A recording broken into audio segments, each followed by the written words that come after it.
So today we want to talk about exponential growth and decay. And when we talk about exponential growth, you may have heard somebody say, oh, that grows exponentially, or, all that kind of stuff that they say to movies. It means that something is growing very, very fast, or something is losing value very, very fast. That's what we usually talk about with exponential growth and decay. Now, what does it look like? We said quadratics, the key was that x had to be squared. And for absolute value functions, we said that x had to be inside absolute value bars. So what makes something exponential? Well, the key here is the first part of the word, exponent. Exponentials are equations where x is actually up in the exponent. So for example, y is equal to 2 to the x power. Okay, so x is actually inside the exponent. That's the key. If x is in the exponent, then it is an exponential function. Now, what do we mean by growth and what do we mean by decay? Growth is obviously when the numbers are getting bigger. Decay is when the numbers, the y values, are getting smaller. Okay, growth getting bigger, decay getting smaller. How can we tell the difference in an exponential growth model and an exponential decay model? If this number, the number that has x as its exponent, we call that a base. If the base happens to be bigger than 1, so if the base is greater than 1, okay, this is going to be an exponential growth model. That means that this number is going to be getting bigger and bigger and bigger, and it's going to get really big really quick. So it is an exponential growth model. If by chance that base is between 0 and 1, so some fraction, 1/4, 1/2, 2/3, 4/5, 0.2, 0.5, 0.8, 0.75, any kind of number between 0 and 1. If this is the case, then this is going to be a decay model, and this means that our number is going to be getting smaller very quickly. An example of an equation like that might be something like y is equal to 0.25 to the x power. Okay, so exponential growth, exponential decay. What do the graphs of these look like? Let's take a look. All right. So notice that for my graph, I've only got the first quadrant. When we're dealing with exponential growth and exponential decay, a lot of what we're actually interested in is going to mostly be in this first quadrant. Sometimes you'll see the second quadrant as well, just the top part.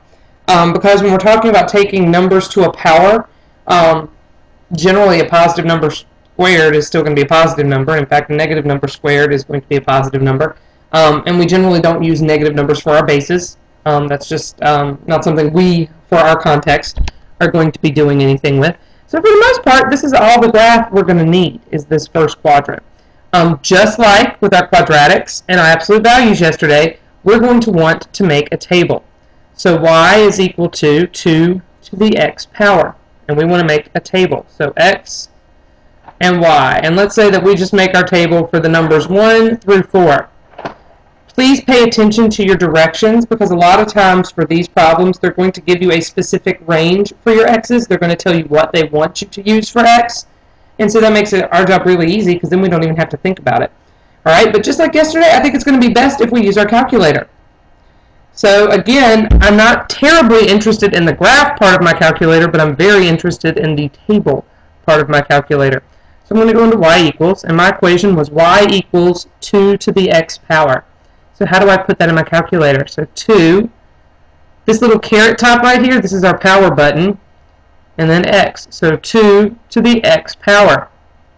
And then I'm going to look at my table. Now we said we were just interested in 1 through 4. So here it says that 1 is 2, 2 is 4, 3 is 8, and 4 is 16. So we can fill in our table.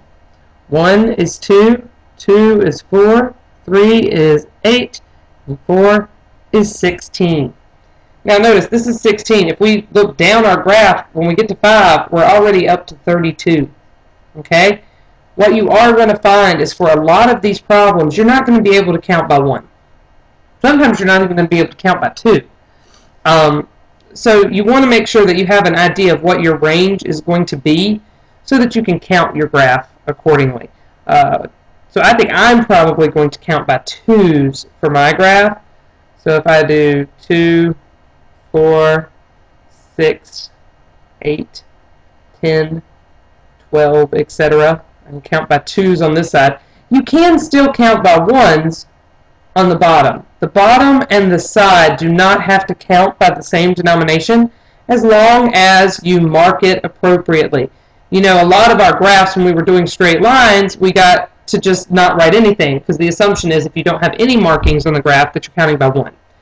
If you are counting by something different, though, you do have to mark that. So I'm marking that I have counted on this axis by 2 and this axis by 1, and that should allow me to fill in my graph. So 1 starts at 2, 2 goes to 4, 3 goes to 8, 4 goes to 16, and I'm not even sure 5 would fit on here. Luckily, it only asked us for 1 through 4, but we'll just out of curiosity, 18, 20, 22, 24, 26, 28. Nope, 32 is not even going to fit. And so what you're going to find is that you have a graph that gets really big really quick. And my hand just wasn't quite steady enough on the computer to get that to look good. But it makes a really steep curve. And we know that 32 doesn't even fit, so I can't cross this line because 32 is going to be way up here somewhere, you know, before I even get to it. So it doesn't even cross 5 still on my graph. It gets really steep really quick. And that's what we mean by exponential growth. It started off kind of slow here and then boom, took off right up off of the graph. And so we call this an exponential growth curve. All right? So if we look at an example of decay, y is equal to, well, let's try another growth one. You can't have numbers in front of it. Okay, so if we have 0.25 times 4 to the x power, again, our first step is going to be to make a chart, because we don't even want to number our chart until we know what the numbers we're dealing with is going to be. So if we want to do 0 through 4, 0, 1, 2, 3, 4. Alright, so let's again go back to our calculator, go to y equals, and clear this one, and we're going to type in a new one. So 0.25, then parentheses, 4 to the x power. Alright, and again, not terribly interested in the graph. I mean, if you want to look at the graph to kind of see what you think, but the table is much more interesting to us at this point. And we needed 0 through 4. So it looks like 0.25, 1, 4, 16, and 64. 0.25, 1, 4, 16, and 64. 0.25, 1, 4, 16, and 64, I believe, what we said that was. 0.25, 1, 4, 16, and 64, yes. Alright, so we have our points. Well, here's the deal. We got to get all the way to 64. And we've got to have 0.25. That's quite a range. So let me see how many I've got here. 1, 2, 3, 4, 5, 6, 7, 8, 9, 10, 11, 12, 13, 14, 15. So it looks like if I counted by 4s, 4 times 15 is only 60. That wouldn't quite be enough. So it looks like I may have to count by 5s. So 5, 10, 15, 20, 25, 30, 35, 40, 45, 50, 55, 60, 65, 70. So we counted by 5s over here. Again, I'm going to count by 1s on the bottom. And so I have to distinguish that that's what I'm counting by. Since I'm counting by different things, you want to make sure that you're always very aware of that. So we're counting by 1s down here, 5s over here. So let's actually get about to doing some of that. So 0 and 0.25 is going to be like almost on 0, 0. Because we're counting by fives, and that's only 1/4. So that's pretty much going to be down on the 0. Notice how I do have to estimate. Exponentials, you're going to get decimals a lot. And you just have to get used to getting decimals a lot. It's going to happen. So 1 is still only going to be about right here because this is 5. So I'm trying to think about this split into 5 pieces. So it's going to be less than half. All right. 2, however, goes to 4. So that's going to get it almost up to 5. Right. So there's 4. And 3 goes all the way up to 16. So here's 5, 10, 15. And 16 is just going to be a little bit above that. A little bit above that. Alright. 4 goes to 64. So 64 would be almost to 65. Just about 65. So talk about getting steep quick. It was nice and pretty level off down here at the bottom. And then it just shoots up and takes off. Okay? And so that graph got really steep really quick. And so these would be our points for that. An example of exponential decay. Let's try y is equal to 60 times 1/2 to the x power. So again, we just make our xy chart. Go to our calculator. Go to y equals, clear out what's there, type in 60 times 1/2, I did put it in parentheses, to the x power. Notice that I did close the parentheses around the fraction before I put to the x power. That is important. And then I graph. Alright, so now we've got a table. Let's do 0 through 4 again. So 0 through 4. Notice this one has a lot more decimals. So we've got 60, 30, and 15. So this was 0, 1, 2, 3, 4. Alright. So 3 was